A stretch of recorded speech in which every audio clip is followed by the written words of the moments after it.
Hey book lovers, want to hear a story?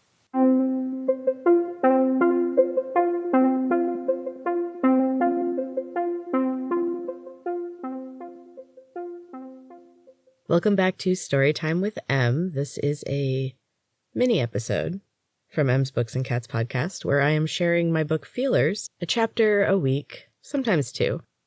This week is chapter 24. Enjoy. Time passed slowly in my gaudy prison. I was so sick of looking at gold. Elena came to the room daily to bring my meals and anything else Misha might send. She never spoke, but she would risk brief eye contact.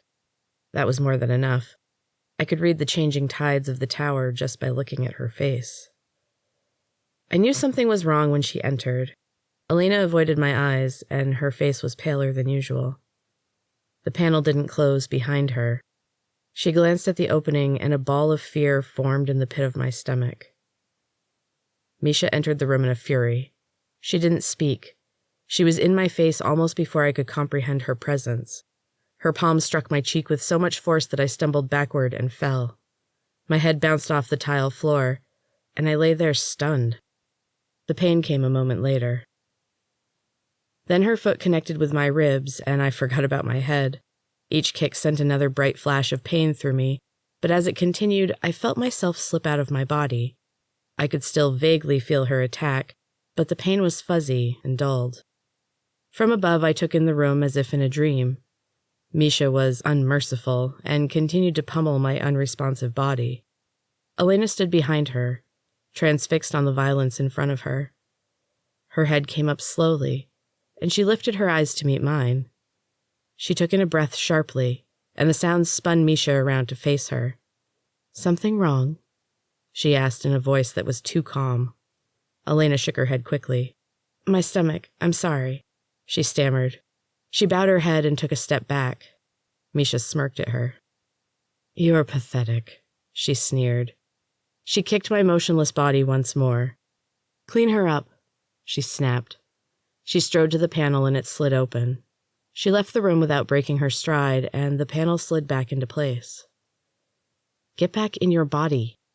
Elena spoke hurriedly as she moved to my battered body. The pain was immense as I re-entered.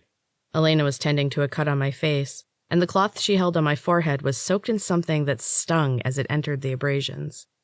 "How did you do that?" She scrubbed at my face angrily. "You can't do that here. If she knew, she'd have you killed immediately." "Hey, calm down," I said, pulling my head away from her, which caused another wave of pain. "You have no idea what you're doing, do you?" She tossed the cloth into a golden bowl of water, and the water grew murky with my blood. Elena took a leather pouch from a pocket hidden in the folds of her robe and removed a small green flower. She pressed it into my hand. "Eat this." "What is it?" I examined the tiny petals in varying hues of green. "It will make you sleep, and when you wake, your body will be healed." She glanced at the panel and lowered her voice. "We have to go tonight. She's already preparing to process you. It's early, but I believe she's been prepping you for this your whole life. Having the fabled Hesta as a golden goddess would be huge for her attack on silent trees."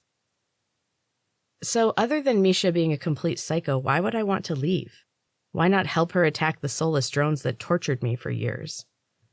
Elena sighed and sat on the edge of the bed. She pulled back her hood and her fiery red hair tumbled free. She ran her fingers through it and tugged at a tangle. "It's up to you, really. You're the special one. Your powers are rumored to be incredible, but seeing what I just did, I'd say they've been grossly underreported." She leaned back on her elbows and gave me a mischievous smile. "You have all the power. It's up to you who receives it." She glanced meaningfully at the panel in the wall. "Unless someone takes it from you first." "What are my options?" Elena rolled her eyes and sighed in frustration. "Not many, and none that are certain to work out for you. You can stay here, get processed, turned into a golden goddess, and become Misha's weapon. Maybe not the worst choice, except that you work for Misha. You fight for Misha. You'll gain no power in the end. Misha will use you up and throw you away." "But I could destroy silent trees." Elena shrugged. "You could try. You may succeed. There are very few wellness centers left. Silent Trees is by far the strongest. They run a tight ship and are extremely advanced in their experimentations with magic and the Starborn. She smiled at my shocked expression. You thought you were the only ones? No. Your center was one of many. Your group, well, the strongest, was nothing special. Not among the other special ones. How do you know all this? Elena twisted a lock of coppery curls around her finger and avoided making eye contact. Oh, I was there once. A while ago. I wasn't pre-chosen or anything, just starborn. Processed like all the others. No preparation. Extreme pain. Hours of it. To become one of the elite. She looked at me and rose quickly to her feet. It was a mistake. I'm trying to make you understand. Misha will make a lot of promises. She does with all of us. But you're different. I winced at the word. Elena grabbed my arm and dug her fingernails into my flesh. Different is good. You're stronger than any of them. You are the key. Whatever side you choose, that's it. They win. She shoved her hair under her hood haphazardly. I chose wrong, but I don't matter. My powers are weak enough that Misha trusts me alone with you. She knows I cannot do anything of consequence. She gripped my arm again. Harder this time. Her eyes were bright and her pale cheeks were flushed. Don't make the wrong choice. Don't believe her lies. She will continue to use you up and ruin you. The dregs are your best choice. An uncertain one, but still better than known destruction. She moved to the panel and it slid open. Tonight, she tossed the word back at me over her shoulder as she left the room. Be ready. There was nothing for me to get ready except, of course, my battered body. The pain pulsed from every possible place and seemed to double now that Elena was no longer around to distract me. I took another careful look at the tiny plant in my palm before placing the bitter flower on my tongue. My eyelids grew heavy immediately, and a heaviness filled my limbs. I lay back on the luxurious bed and let sleep take me away. My eyes flew open sometime later. The room glowed brighter than ever. 3 figures stood by the bed, but my vision was blurred. My head was swimming, and I couldn't focus until Misha brought her golden staff down hard on my kneecap. The shock of pain and the jolt of adrenaline woke me up fast. My vision cleared, and I saw Misha and 2 unfamiliar young women, dressed in the same golden robes that Elena wore. The women avoided looking at me. They kept their eyes trained on the floor and stood, unmoving, waiting for what Misha would do next. The supreme golden goddess was grinning beside me. She twirled the staff through her fingers, spun it around her head, and brought it crashing down on my other kneecap. I cried out and grasped my legs. Please, I cried, holding up a hand. No more, please. Misha smiled. Her teeth looked sharp and glittered in the bright candlelight. The young women each held a candle in one hand, and the room was filled with them. Their heat made the room unbearably hot, and sweat rolled down my back as I stared up at her unchanging expression of wild joy. She laughed suddenly. I jumped at the sound.